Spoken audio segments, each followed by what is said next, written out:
अच्छा, if you forgotten PCR वाला, अच्छा, by the way, gene tech के final notes are ready. I am gonna share them after the class. अभी कर देती हूँ बल्कि मैं, ऑल्दो मैंने अभी इसको प्रूफ रीड नहीं किया है, but I think so it'll be beneficial for you guys to have this with you guys, क्योंकि जीन टेक में there are a lot of different processes which need to, अच्छा, वैसे they are very overlapping as well। अभी हम electrophoresis में revise कर लेती हूँ आप लोगों के साथ जल्दी से।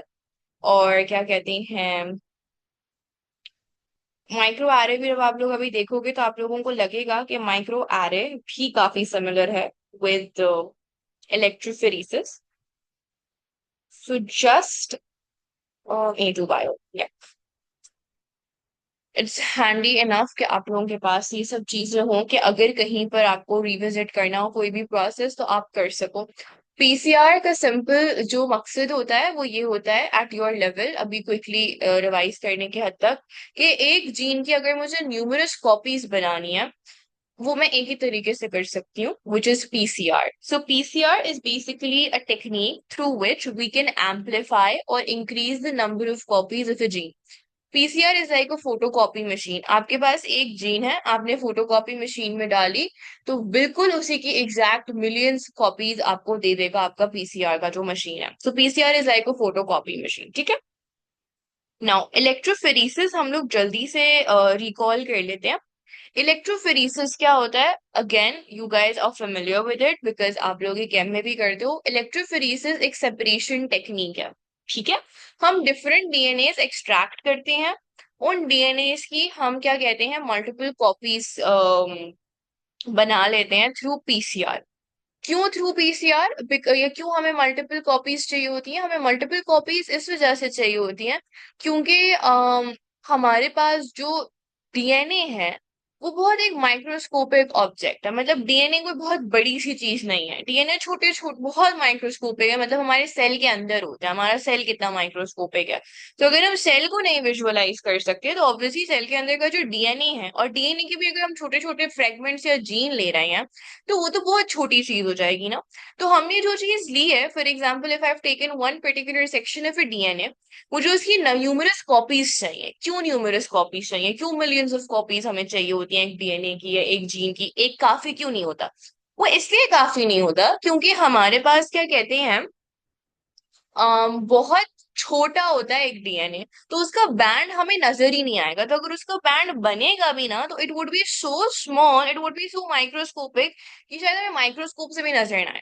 तो हमें एक ही डी जीन की या एक ही डीएनए की मिलियंस ऑफ कॉपीज इसलिए चाहिए होती हैं ताकि हमें एक प्रॉपर बड़ा सा बैंड, एक प्रॉपर बड़ी सी लाइन उस डीएनए सेक्शन की नजर आ सके। तो I think so somebody did raise this question in the last class कि हम क्यों एक जीन की मल्टीपल कॉपीज बना रहे हैं, एक जीन इनफ क्यों नहीं होती।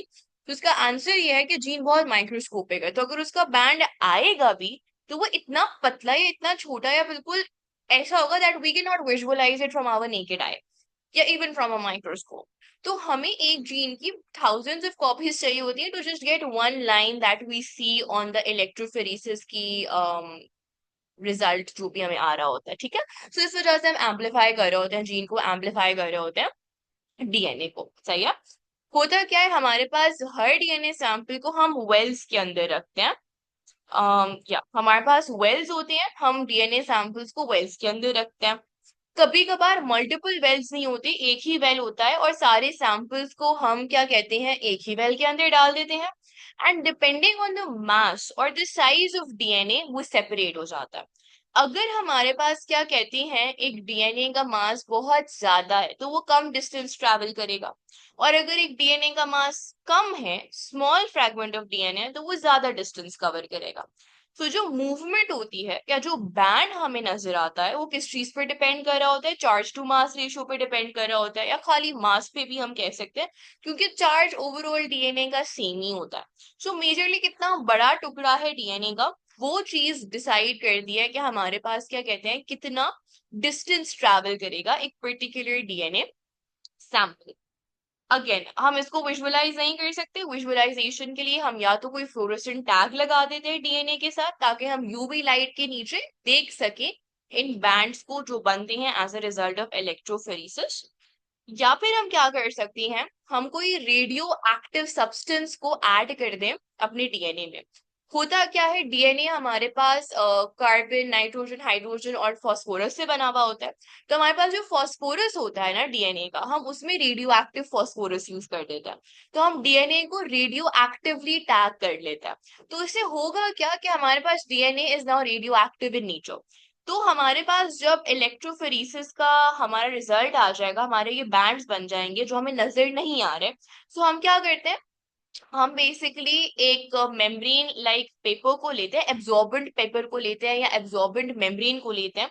उस एब्जॉर्बेंट पेपर या उस एब्जॉर्बेंट मेम्ब्रेन को हम प्लेस करते हैं ऑन आवर इलेक्ट्रोफोरेसिस जेल। तो जो भी इलेक्ट्रोफोरेसिस जेल के ऊपर इम्प्रिंट होगा जो हमें नजर नहीं आ रहा, वो किधर आ जाएगा, वो हमारे एब्जॉर्बेंट मेम्ब्रेन या एब्जॉर्बेंट पेपर पे आ जाएगा।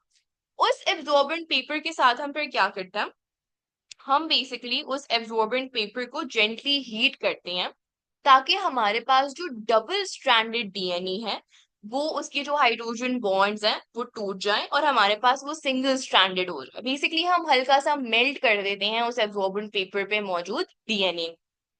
और हमारे पास क्या कहते हैं, जो हमारे डीएनए प्रोब्स होते हैं, डीएनए प्रोब्स क्या होते हैं, डीएनए प्रोब्स अभी हम माइक्रो एरे में भी डिस्कस कर रहे होंगे। जी राइमा, कोई क्वेश्चन है या अगर किसी और का भी क्वेश्चन है तो मुझे बता दो। स्ट्रैंड्स कैसे सेपरेट करते हैं, हाँ हीट से। बेसिकली यहाँ पे देखो लिखा हुआ भी है ना इस पॉइंट पे, the absorbent paper is gently heated to melt the DNA. तो हमारे पास जब डीएनए मेल्ट होगा तो उसके जो दो स्ट्रैंड्स को होल्ड किए हुए होते हैं ना हाइड्रोजन बॉन्ड्स, वो जो बॉन्ड्स हैं वो टूट जाते हैं और हमारे पास सिंगल स्ट्रैंडेड डीएनए फ्रेगमेंट्स हमारे पास आ जाते हैं।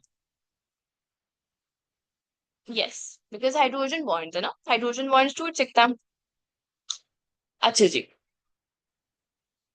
ओके। हमारे पास डीएनए प्रोब्स क्या होता है, डीएनए प्रोब्स हमारे पास लैब में, हमारे पास single stranded short segments of DNA मौजूद होता है और इनका जो सीक्वेंस होता है ना हमें पता होता है।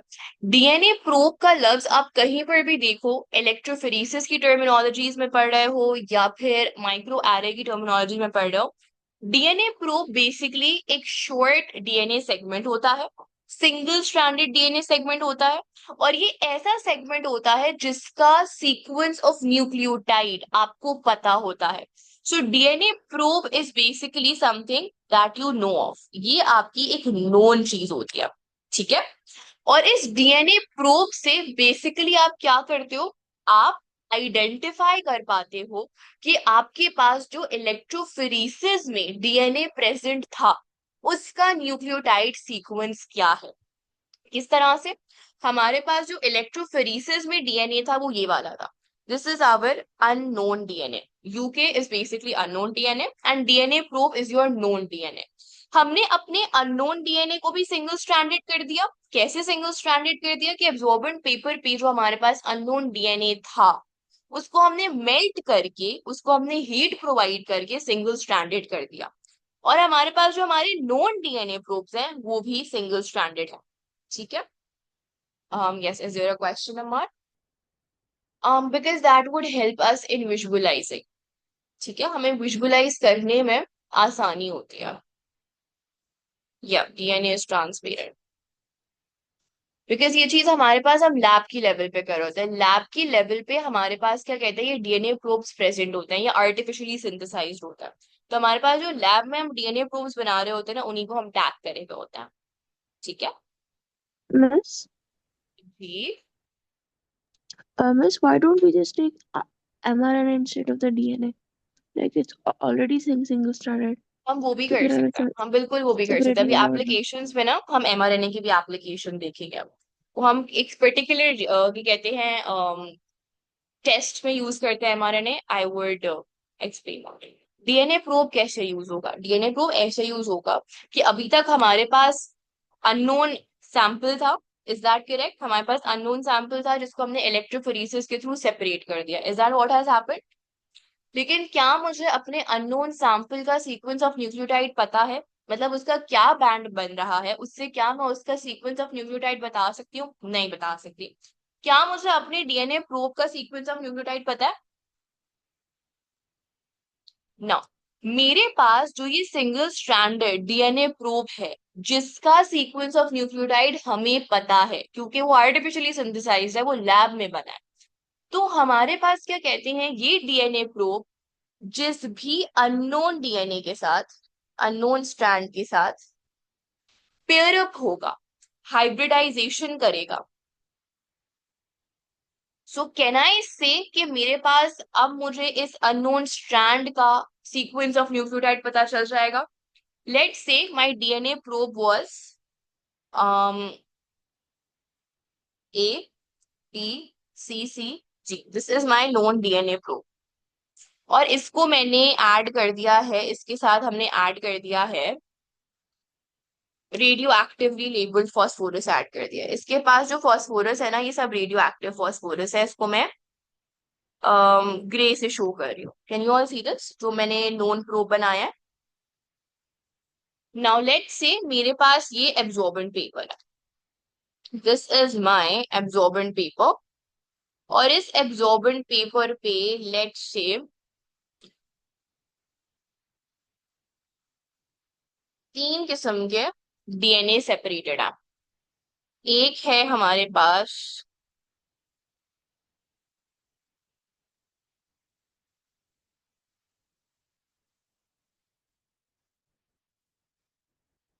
Can you guys tell me, X, Y और जी, इनमें से किसके साथ मेरा ये नोन प्रोब क्या कहते हैं, हाइब्रिडाइज करेगा, पेयर अप करेगा?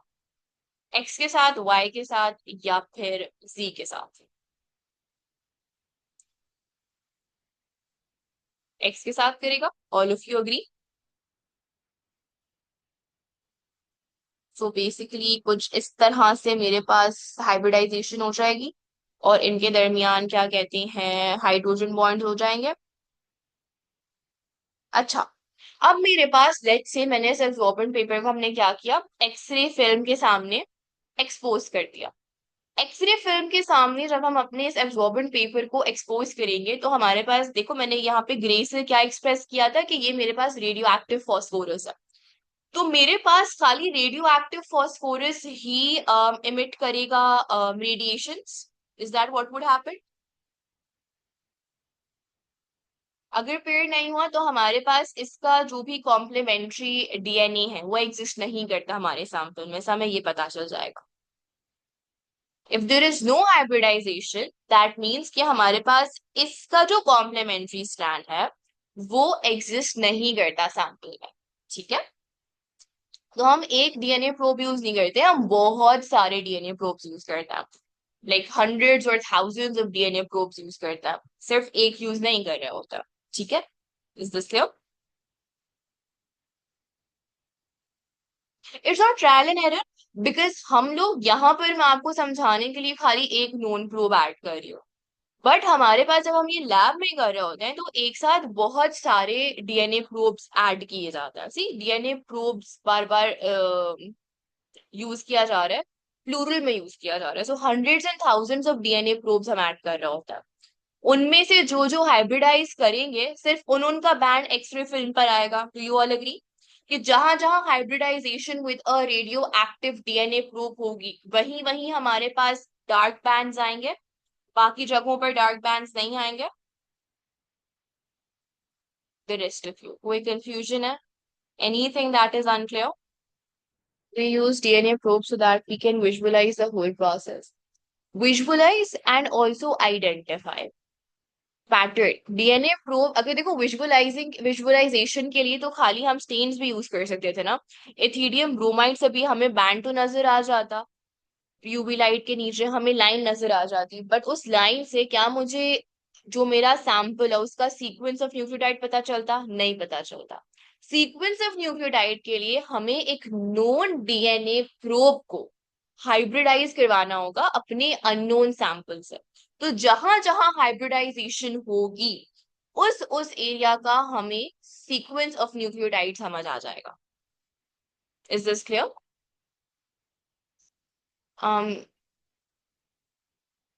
First and last point are same.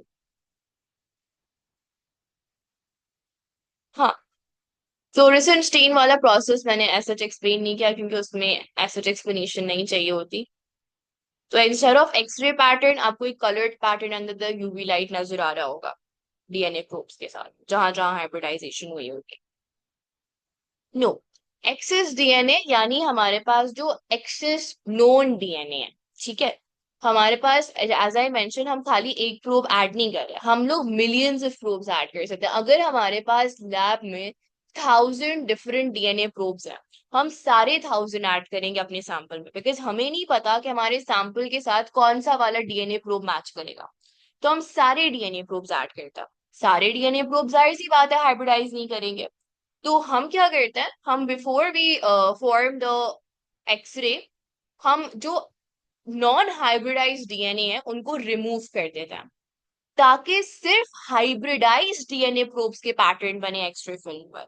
ठीक है, क्योंकि अगर हम एक्सेस को भी डाल देंगे तो एक्सेस का भी पैटर्न आ जाएगा, और एक्सेस का पैटर्न नहीं आना चाहिए। एक्सेस का पैटर्न आना इज अ प्रॉब्लम। सही है।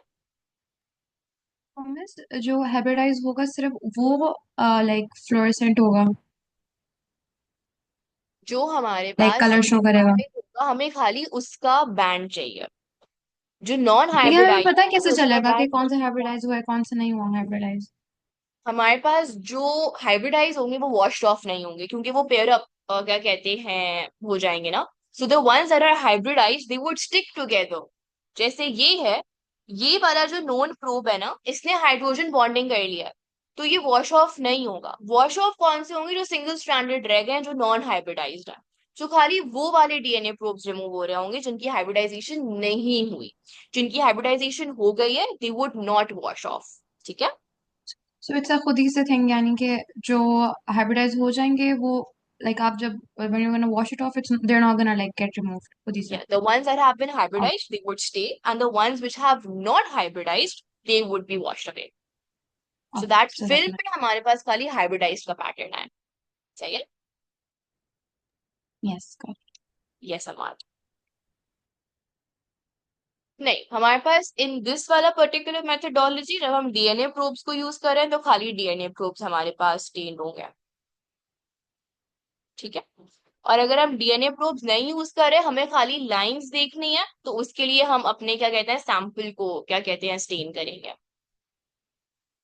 हाँ, अगर हमें खाली इलेक्ट्रोफोरेसिस जेल में विजुअलाइज करना है, सिर्फ अगर विजुअलाइज करना है, लाइन देखनी है, तो इसके लिए क्या कहते हैं हम स्टेन करेंगे अपने जेल को यूजिंग दीज थ्री टेक्निक्स। लेकिन अगर मुझे सीक्वेंस मालूम करना है कि मेरे पास जो सैंपल है उसका सीक्वेंस क्या है, उसके लिए अगर हमें डीएनए प्रोब्स को यूज करना है, तो हम खाली डीएनए प्रोब्स को क्या कहते हैं टैग कर रहे होता है। ठीक है। ओके। अब इसको हम यूज कहाँ कहाँ कर रहे होते हैं, इसके मेजरली जो एप्लीकेशंस होती हैं हमारे पास, वो होती हैं पेटर्निटी टेस्टिंग में, और फॉरेंसिक में होती हैं क्राइम सीन को इन्वेस्टिगेट करने के लिए। और ये बहुत आसान है। अभी क्या कहते हैं, I show you guys two pictures और आप लोग खुद ही मुझे करके समझा दोगे। अच्छा जी। Okay right. अच्छा जी। ना, हमारे पास पेटर्निटी टेस्टिंग में क्या होता है, पेटर्निटी टेस्टिंग में we want to confirm who is the father of the child. अक्सर फिल्म्स में ये दोनों चीजें डिस्कस की जाती हैं कि क्राइम सीन पे हमें सैंपल मिला है उसका क्या कहते हैं किलर का, तो हम उस वहां से क्या ले लेते हैं सैंपल ले लेते हैं। और फिर हम क्या करते हैं कि क्राइम सीन में जो हमें सैंपल मिलता है ना, हमारे पास विक्टिम तो बेचारा होता है अथॉरिटीज के पास, तो विक्टिम का हमने डीएनए सैंपल ले लिया। अब अगर इस छुरी पे हमारे पास ब्लड स्टेन है, या हमारे पास किसी के स्किन सेल का क्या कहते हैं रेमिनेंट्स रह गए हैं, तो हम क्या करेंगे, हम विक्टिम का भी डीएनए लेते हैं और हम सस्पेक्ट्स के भी डीएनए लेते हैं। और जो हमारे पास क्राइम सीन से हमें डीएनए मिलता है हम वो भी लेते हैं। अब हमारे पास क्राइम सीन पर जो हमें डीएनए मिला, हमने उसका बैंड ले लिया, उसका इलेक्ट्रोफोरेसिस करवाया, विक्टिम का इलेक्ट्रोफोरेसिस करवाया, और हमारे पास क्या कहते हैं जो भी हमारे पास सस्पेक्ट्स थे हमने उनका क्या कहते हैं इलेक्ट्रोफोरेसिस करवाया। अब हमारे पास हाउ डू वी आइडेंटिफाई कि हमारे पास असल क्रिमिनल कौन है, हम मैच करना शुरू करेंगे। अच्छा, अब अगर हम इधर देखें जो क्राइम सीन पे हमें मिला है, तो हमारे पास जो पहला बैंड है क्राइम सीन का वो मैच कर रहा है with the victim and with suspect two. फिर हमारे पास ये क्या हो गया, ओके। फिर हमारे पास जो क्राइम सीन पे हमें सेकंड बैंड मिला है, अच्छा सेकंड बैंड विक्टिम से तो मैच नहीं कर रहा, लेकिन सस्पेक्ट वन और सस्पेक्ट टू से मैच कर रहा है। फिर हमारे पास क्या कहते हैं, थर्ड बैंड सभी से मैच कर रहा है। देन वी हैव, अच्छा ये अगर इधर देखें तो हमारे पास ये सस्पेक्ट टू से मैच कर रहा है। फिर ये हमारे पास दोनों सस्पेक्ट से मैच कर रहा है, और ये हमारे पास क्या कहते हैं, इन तीनों से मैच कर रहा है। तो सबसे ज्यादा अगर मैचेस आ रहे हैं तो हमें किसके साथ आ रहे हैं, with suspect two, I think, right. 1 2 3 and 4। What about suspect one, suspect one के साथ हमारे आ रहे हैं 1 2 3 4, इसके साथ भी वैसे 4 आ रहे हैं, एम आई राइट। सो हमारे पास इससे क्या होगा कि हम सस्पेक्ट थ्री को रूल आउट कर देंगे कि सस्पेक्ट थ्री तो हमारे पास क्रिमिनल नहीं है, इससे इतने मैचेस नहीं आ रहे, और हमारे पास फिर सस्पेक्ट वन और सस्पेक्ट टू पे फिर बाकी का केस हमारा आगे चलेगा। तो इस तरह से हम फॉरेंसिक्स में इलेक्ट्रोफोरेसिस को यूज करते हैं to compare the separation bands of different people, जिसमें सबसे ज्यादा कॉमनैलिटी होती है वो हमारे पास क्लोजेस्ट टू द सैंपल होता है। इज दिस क्लियर कैसे इलेक्ट्रोफोरेसिस यूज होता है फॉरेंसिक्स में। अब आ जाते हैं पैटर्निटी टेस्टिंग में। पैटर्निटी टेस्टिंग में अच्छा, हमारे पास थोड़ा सा एडिशनल इंफॉर्मेशन मैं यहाँ पर दे रही हूँ, आई होप कंफ्यूज नहीं होंगे। बट हमारे पास एक टर्मिनोलॉजी शायद आप लोगों ने पढ़ी हो बुक्स में या नोट्स में, वेरिएबल मार्कर लोकस, या फिर आप लोगों ने सुना हो ये term VNTRs। Are you guys familiar with any of these terms. अच्छा जी, सुना है नहीं सुना कोई बात नहीं, मैं बता देती हूँ। हमारे पास VNTR या वेरिएबल मार्कर लोकस क्या होता है, हमारे पास बेसिकली जो VNTRs होते हैं वो बेसिकली हमारे पास एक तो उनको हम बुलाते हैं क्या है, वेरिएबल नंबर टैंडम रिपीट्स। अब ये क्या चीज है, हमारे पास हर इंसान के डीएनए में ना अम एक टैंडम रिपीट होता है, और ये उनका जो पूरा जीनोम है ना, जीनोम क्या होता है, आवर इंटायर जेनेटिक मेकअप। हर इंसान के जो VNTRs होते हैं ना वो उस इंसान को यूनिक होता है, ठीक है। So every individual has their own repetitive unique patterns, उनके डीएनए में बीच बीच में ये यूनिक पैटर्न्स एग्जिस्ट करते हैं जो कि रिपेटिटिव होते हैं। यानी फॉर एग्जाम्पल एक इंसान है, उसका रिपीट पैटर्न है CTC CTC CTC CTC। तो रैंडमली डीएनए के किसी भी पॉइंट पर ये जो पैटर्न है ना, ये रिपीटेटिव जो पैटर्न है ये बीच बीच में एग्जिस्ट करेगा, and this is unique for everyone सिवाय ऑब्वियसली आइडेंटिकल ट्विंस के। सो जो हमारे variable number of random repeats होते हैं ना, ये हमारे पास हमारे डीएनए में जगह जगह एक सिमिलर रिपीट पैटर्न हमें नजर आ रहा होता है, ठीक है। वो सिमिलर रिपीट पैटर्न हर इंसान का यूनिक होता है, अपना होता है, ठीक है। तो हमारे पास every single person has VNTRs and every person's VNTRs are different। मेरा VNTR आप लोगों के VNTR से बहुत डिफरेंट होगा, इसीलिए हमारे पास हर इंसान का जो डीएनए है बारिंग आइडेंटिकल ट्विंस वो यूनिक होता है, क्योंकि हर किसी के जो ये VNTRs हैं, जो ये टैंडम रिपीट के पैटर्न्स हैं वो यूनिक होते हैं हर इंसान के लिए। इज दिस क्लियर, यहाँ तक बात समझ आ गई कि VNTRs क्या होते हैं। इनको वेरिएबल मार्कर लोकस भी कहता है। हमारे जो वेरिएबल मार्कर लोकस हैं या जो हमारे VNTRs हैं, these are what make our DNA stand out। These are what which makes us different from other individuals। और ये हम किससे इनहेरिट करता है, इसको हम इनहेरिट करते हैं फ्रॉम आवर पेरेंट्स। अब सवाल ये उठता है कि अभी मैंने बोला कि हर इंसान का यूनिक होता है, तो क्या पेरेंट और चिल्ड्रन के वीएनटीआर डिफरेंट होंगे या सेम होंगे? तो पेरेंट्स और चिल्ड्रन के वीएनटीआर डिफरेंट होंगे। क्यों डिफरेंट होंगे? क्योंकि उस कुछ पैटर्न हम अपनी मदर से ले रहे होंगे, कुछ पैटर्न हम अपने फादर से ले रहे होंगे। इनहेरिट हम अपने पेरेंट्स से कर रहे हैं, लेकिन क्योंकि कुछ हम एक पेरेंट से कर रहे हैं, कुछ हम दूसरे पेरेंट से कर रहे हैं, तो इवेंचुअली हमारा VNTR, although inherited from our parents, would still be unique from them. Is this making sense? कि कैसे हर इंसान का वीएनटीआर डिफरेंट होता है सिवाय आइडेंटिकल ट्विंस के। बिकॉज आइडेंटिकल ट्विंस आइडेंटिकल होते हैं तो उनका डीएनए भी आइडेंटिकल होता है। यहां तक क्लियर है? Yes, Ammar, is there any question? Do we have something like identical triplets? अगर identical triplets हैं और वो एक ही zygote से तीन, क्या कहते हैं, सेल्स बने हैं और वो तीन सेल्स ट्रिपलेट्स बने हैं, so then definitely उनके भी जो डीएनए है वो सेम होगा। As long, देखो हमारे पास आइडेंटिकल ट्विंस होते हैं और नॉन आइडेंटिकल ट्विंस होते हैं। आइडेंटिकल ट्विंस क्या होते हैं? हमारे पास एक जाइगोट है, ठीक है, और एक zygote during the mitotic cell cycle stage दो सेल्स में स्प्लिट हो जाएगा।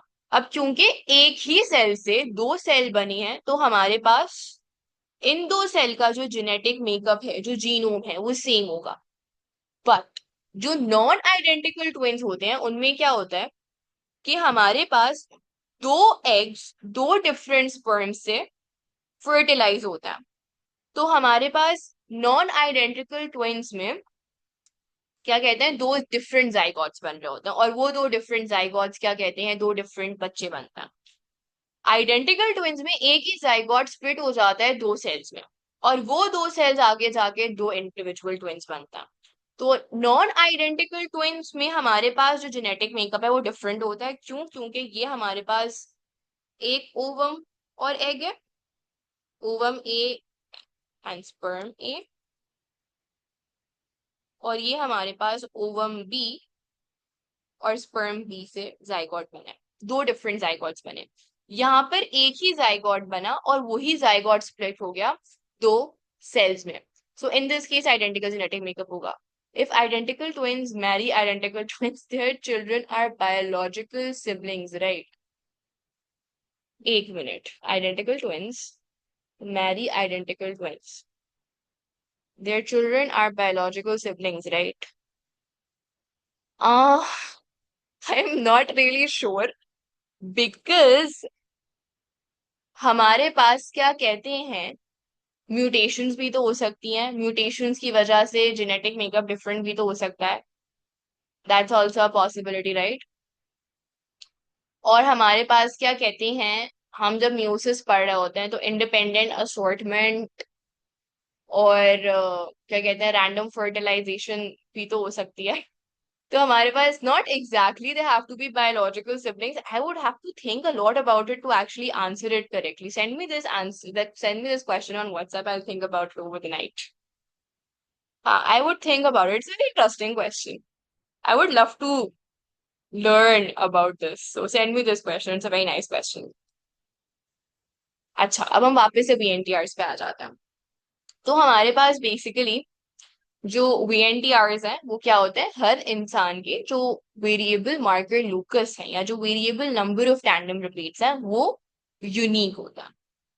और हम इनको यूज करते हैं किस तरह से? हम उनको ऐसे यूज करते हैं क्योंकि हमारे पास जो हमारा डीएनए का यूनिक साइड है वो हमारी मदर और हमारे फादर से ही कॉमन होगा, और किसी तीसरे इंसान से वो कॉमन नहीं हो सकता। सो जब भी हम किसी चाइल्ड का डीएनए टेस्ट कर रहे होते हैं तो हमारे पास एक पेरेंट नोन होना चाहिए, ठीक है? One parent has to be known. दोनों अननोन होंगे तो बड़ी मुश्किल कहानी हो जाएगी, क्योंकि फिर तो इतने सारे करोड़ों की दुनिया है, हम कहाँ उसके माँ बाप ढूंढते पड़ेंगे। तो एक पेरेंट तो नोन होना चाहिए, ठीक है? So usually we know the mother. It is very easy to trace the mother of the child because that person gave birth to that child, right? तो usually the mother's DNA is the known DNA, ठीक है? तो हमारे पास हम mother का DNA का electrophoresis कराते हैं, चाइल्ड के डीएनए का इलेक्ट्रोफोरेसिस कराते हैं, एंड पॉसिबल सेक्सुअल पार्टनर्स जो थे उस मदर के, उन सब का क्या कहते हैं, डीएनए सैंपल ले लेता। Now let's start matching. तो हमारे पास the DNA is matching over here, this is just matching with the mother, तो मैं इसको नहीं हाईलाइट कर रही। फिर the DNA is matching with dad 1 and dad 2। अच्छा, टेक्निकली ये सिर्फ डैड 1 से ही मैच कर रहा है, फिर ये इससे मैच कर रहा है, राइट। सो हमारे पास क्या कहते हैं,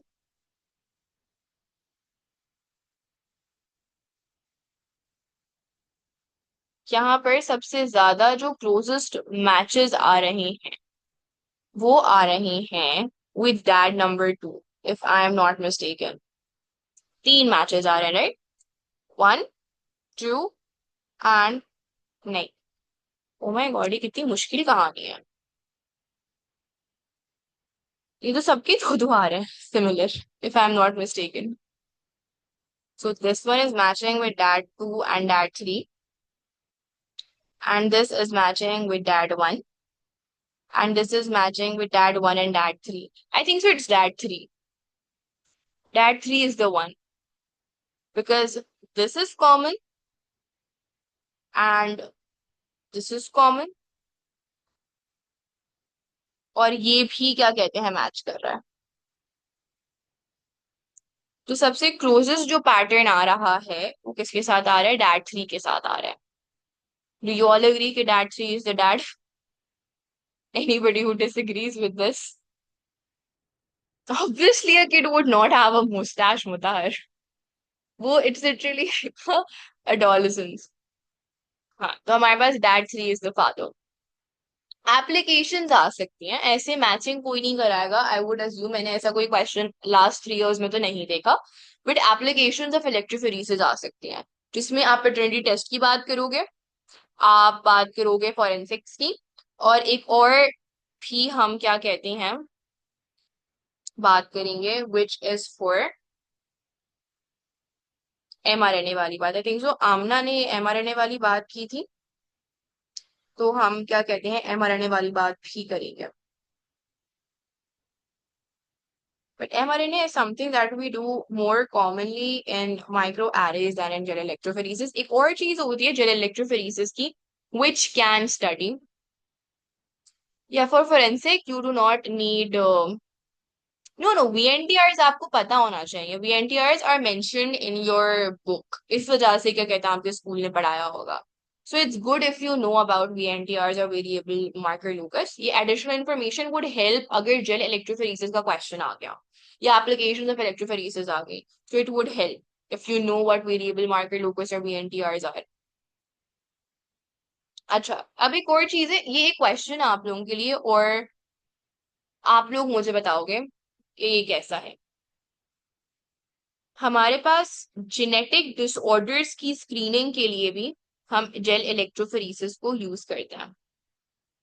किस तरह से हम यूज करते हैं, मेरे पास एक जीन है और उस जीन की 2 एलील्स हैं, लेट्स से एलील ए है और एलील स्मॉल ए है, ठीक है। अब एलील ए जो है हमारे पास क्या कहते हैं,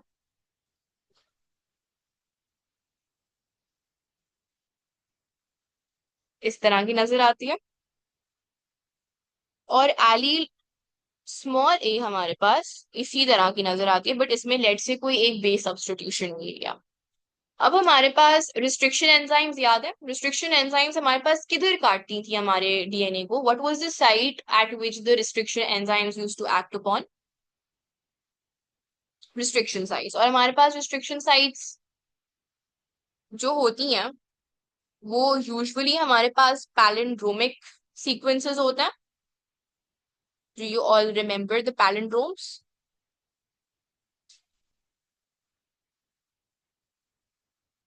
गाइस पैलिंड्रोमिक सीक्वेंसेस याद है रिस्ट्रिक्शन साइट्स के? Very good. नाउ हमारे पास लेट्स से मैं एक रिस्ट्रिक्शन साइट इंट्रोड्यूस करवा रही हूँ, ठीक है। अब हमारे पास, सॉरी, रिस्ट्रिक्शन एंजाइम में इंट्रोड्यूस कर रही हूँ। रिस्ट्रिक्शन एंजाइम क्या करती है? It cuts the DNA. Now let's say हमारे पास क्या कहते हैं, रिस्ट्रिक्शन एंजाइम जो है वो हमारे इस वाली जो डोमिनेंट एलील है उसको कट कर सकती है। और अगर उसको कट करेगी तो हमारे पास दो हा, दो हाफ्स हो जाएंगे, एक बड़ा हाफ एक छोटा हाफ हो जाएगा इस वाली एलील का। Once the restriction site works at it, we all agree that if allele capital A, the dominant allele, can be cut by a restriction enzyme because it has the restriction sites, so the restriction enzyme would cut the dominant allele A in two parts. एक large part है, एक small part है। However, हमारे पास जो recessive allele है, it does not have restriction sites. इसकी restriction sites नहीं है। No restriction sites, let's say due to mutation. ठीक है। तो क्या हमारे पास restriction enzymes in the absence of restriction sites इसको काट सकेगी? स्मॉल ए वाली एलील को, जो रिसेसिव एलील है, इसको नहीं काट सकेगी। तो ये अगर किसी सैंपल में प्रेजेंट है तो हमारे पास इसकी जो लेंथ है वो इतनी होगी। Do you all agree? Now let's say हमारे पास 3 इंडिविजुअल्स गए और उन्होंने कहा कि हम एक पर्टिकुलर रिसेसिव डिसऑर्डर के लिए अपने आप को टेस्ट कराना चाहते हैं। एंड लेट से हमारे पास अगर तो स्मॉल ए है होगा किसी के पास, यानी दोनों जो उनकी एलील्स हैं वो रिसेसिव एलील्स हैं, तभी उनको डिसऑर्डर है। ठीक है। अब इसके लिए हमारे पास, now this kind of a question can come in your exam, so please pay attention. हमारे पास जेल इलेक्ट्रोफोरेसिस हमने कराया 3 इंडिविजुअल्स का। 3 इंडिविजुअल्स आए हैं लेबोरेटरी में अपना स्कैन करवाने, जेनेटिक स्क्रीनिंग करवाने। हमारे पास इंडिविजुअल एक्स है, इंडिविजुअल वाई है और इंडिविजुअल जी है। अब मैं इन तीनों के रिजल्ट पैटर्न्स ड्रॉ कर रही हूँ and I want you all to predict कि एक्स का क्या पैटर्न, क्या जीनोटाइप होगा, वाई का क्या जीनोटाइप होगा और जेड का क्या जीनोटाइप होगा। ठीक है। let's say this is our negative cathode, this is our positive cathode, sorry cathode कह रही हूँ, इलेक्ट्रोड। ना, हमारे पास x का जो हमें पैटर्न नजर आया वो ये है, y का हमें पैटर्न नजर आया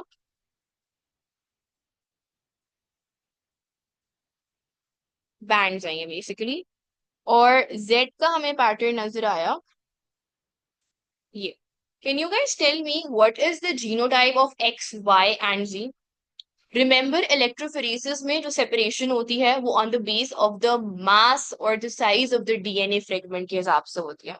सो सी के हमारे पास फ्रेगमेंटेशन कहाँ पे हो रही है और हमारे पास क्या कहते हैं कितने बैंड्स पॉसिबली बन सकते हैं। एंड ऑल्सो रिमेंबर कि हमारे पास हर इंसान के अंदर एक जीन की 2 एलील्स प्रेजेंट होती हैं। वाई को क्या है? वाई को रिसेसिव डिसऑर्डर है, is that what you are saying Amar?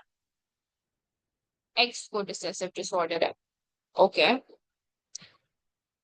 What about the rest of you? चलो मैं इसको थोड़ा सा दूर कर देती हूँ नेगेटिव से। अच्छा, एक्स को रिसेसिव डिसऑर्डर है। Can you guys explain if this comes as a 2 marker और 3 मार्कर, आपकी एक्सप्लेनेशन क्या होगी? Let's say describe and explain which of the 3 individuals have the recessive disorder. आपने डिस्क्राइब कर दिया कि एक्स को रिसेसिव डिसऑर्डर है, what's the explanation for that? And for the rest of you, question समझ नहीं आ रहा, आंसर समझ नहीं आ रहा, please tell me in the chat box, मैं बिल्कुल इसको भी एक्सप्लेन करूंगी। सो अगर नहीं समझ आ रहा, डोंट वरी, मैं बिल्कुल रिपीट कर देती हूँ, मैं सिनेरियो एक्सप्लेन करती हूँ। हमारे पास एक जीन की 2 एलील्स हैं, ठीक है।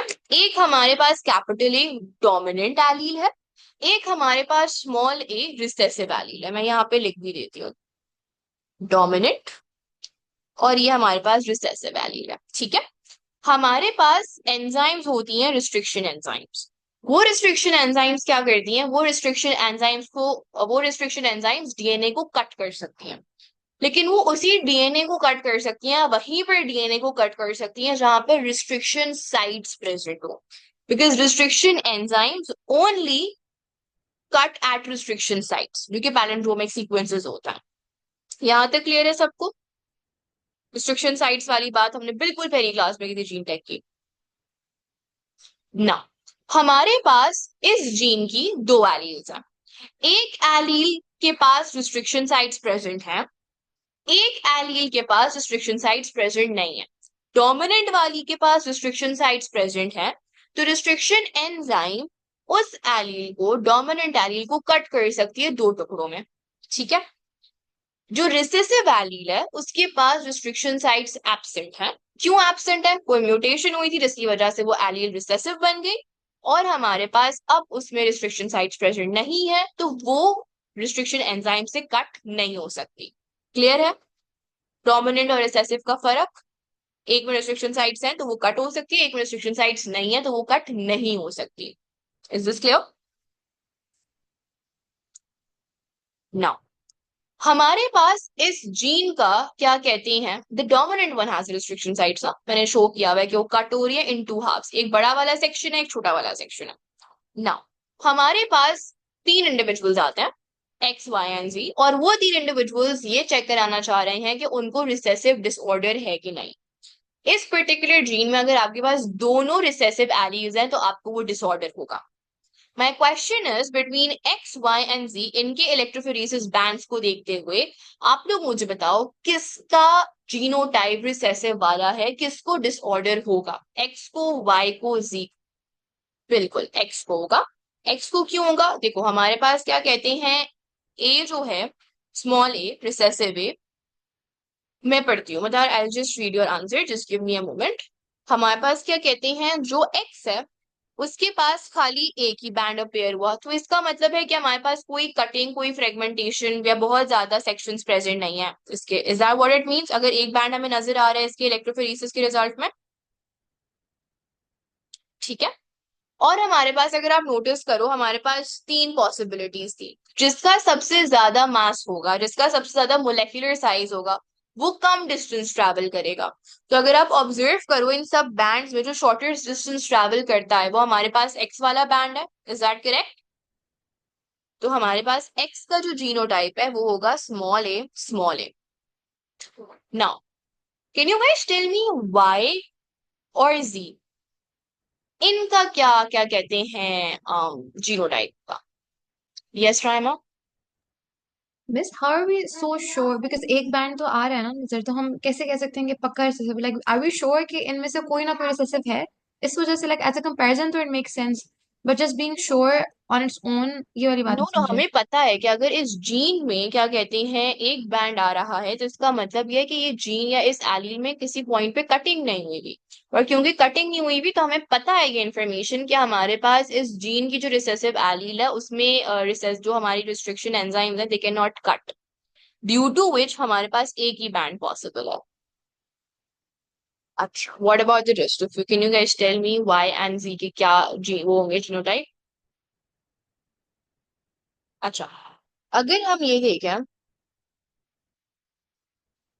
S Y heterozygous. अच्छा अगर किसी के पास ये डोमिनेंट वाली एलील है तो डोमिनेंट वाली एलील के क्या कहते हैं दो सेक्शंस हो जाएंगे। Is that what would happen? तो अगर डोमिनेंट एलील प्रेजेंट है तो हमारे पास दो बैंड्स तो हमें दिखाई देंगे। जो लार्ज वाला बैंड है, जो मतलब ज्यादा बड़ा बैंड है, जिसका मोलेकुलर साइज ज्यादा है, वो कम डिस्टेंस ट्रैवल करेगा, और जो सबसे छोटा मोलेकुलर साइज रखने वाला ये स्मॉल बैंड है, ये ज्यादा डिस्टेंस ट्रैवल करेगा। Is that what would happen? Right. तो हमारे पास टू बैंड्स कब नजर आएंगे? अगर हमारे पास एलील डोमिनेंट वाली प्रेजेंट है, ठीक है। सो हमारे पास अगर यहां पर हम देखें, if we compare C with X, do they have the same band present? सबसे least move DNA fragment, can we say कि इनका सेम एलील है, सेम एलील प्रेजेंट होगी? क्योंकि ये सबसे हैवीएस्ट था। जो हमारे पास रिसेसिव एलील है वो सबसे ज्यादा लॉन्गेस्ट होती है, रिसेसिव एलील सबसे कम डिस्टेंस ट्रेवल करेगी। ठीक है, तो हमारे पास एक्स के पास भी रिसेसिव एलील प्रेजेंट है, जी के पास भी रिसेसिव एलील प्रेजेंट। अब अगर हम वाई को देखें, वाई के पास दो बैंड्स हमें दिखाई दे रहे हैं और वो दोनों बहुत डिफरेंट डिस्टेंसेस पे हैं। एक बैंड ने कम डिस्टेंस ट्रैवल किया है, दूसरे बैंड ने ज्यादा डिस्टेंस ट्रैवल किया है। सो एक हमारे पास बड़ा बैंड था, एक हमारे पास स्मॉल बैंड था। Is that what has happened? तो हमारे पास दो बैंड्स कहाँ पे थे? दो बैंड्स हमारे पास तब बन रहे थे जब हमारे पास ये वाली एलील होगी, कैपिटल ए वाली एलील होगी। डू यू ऑल एग्री कि कैपिटल एलील होगी तो लाजमी दो बैंड्स बनेंगे? क्योंकि एक हमारे पास बिग पॉसिबिलिटी है, एक हमारे पास स्मॉल पॉसिबिलिटी है। लेकिन अगर हमारे पास तीन बैंड्स बन रहे हैं, उन तीन बैंड्स का क्या मतलब है कि हमारे पास रिसेसिव वाली एलील भी प्रेजेंट है, जो कि ये रही। और इसको हम कंपेयर भी कर सकते हैं इसके साथ, जो हमारे पास रिसेसिव डिसऑर्डर वाला इंडिविजुअल था जिसका एक ही बैंड बन रहा था। इन दोनों के बैंड्स को अगर हम आपस में कंपेयर करें तो क्या वो सेम डिस्टेंस पे बन रहे हैं? Do you all agree that the distance travelled is same? So हमारे पास जो साइज है वो सेम है, small A small A.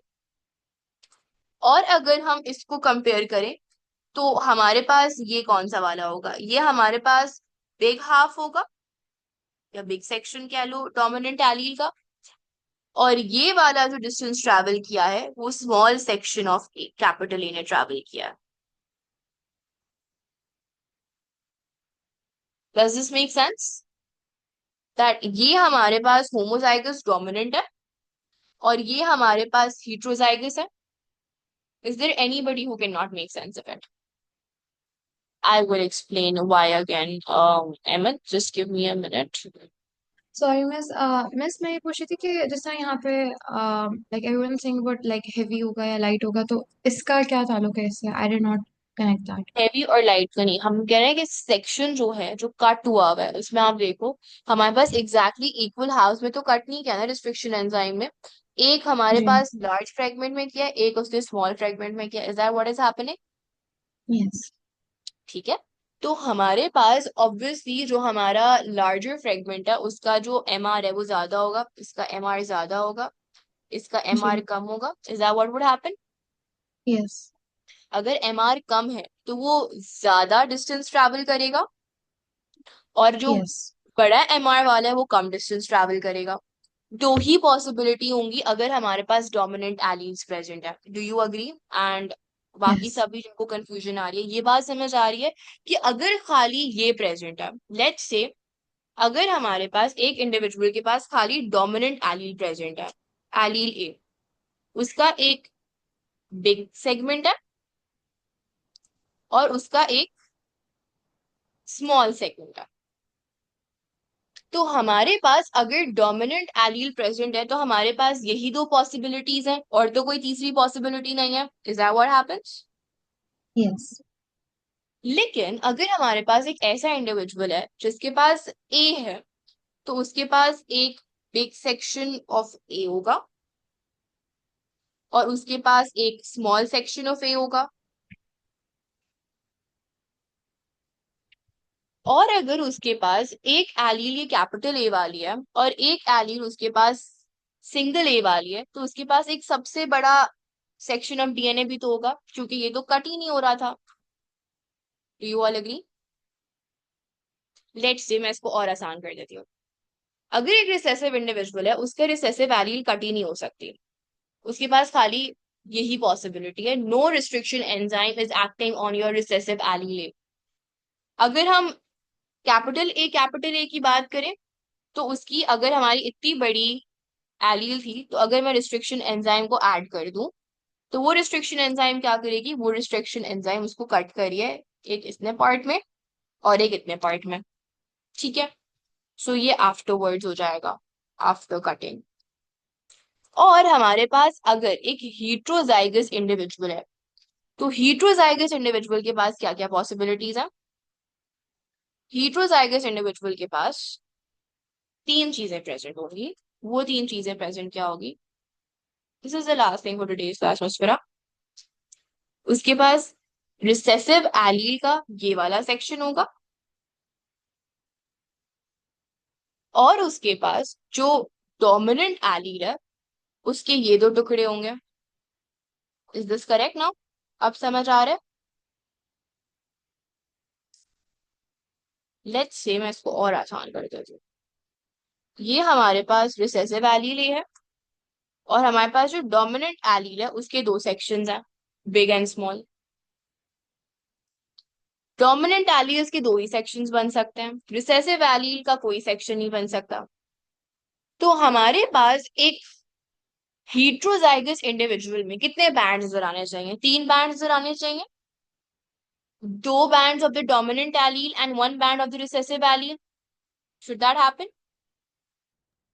Miss जी। जो रिस्ट्रिक्शन एंजाइम है वो हमेशा like it's always going to be कि वो कभी भी मिडिल से इस तरह नहीं काटेगा, हमेशा एक बड़ा एक छोटा पीस होगा, इस तरह ही होगा हमेशा।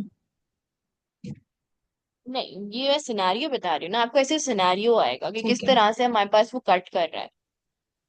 ओके सही। ठीक है। अमार, अहमद, आप लोगों की कंफ्यूजन क्लियर हो गई कि हमने कैसे आइडेंटिफाई किए बैंड्स या जीनोटाइप? अभी भी क्लियर नहीं है?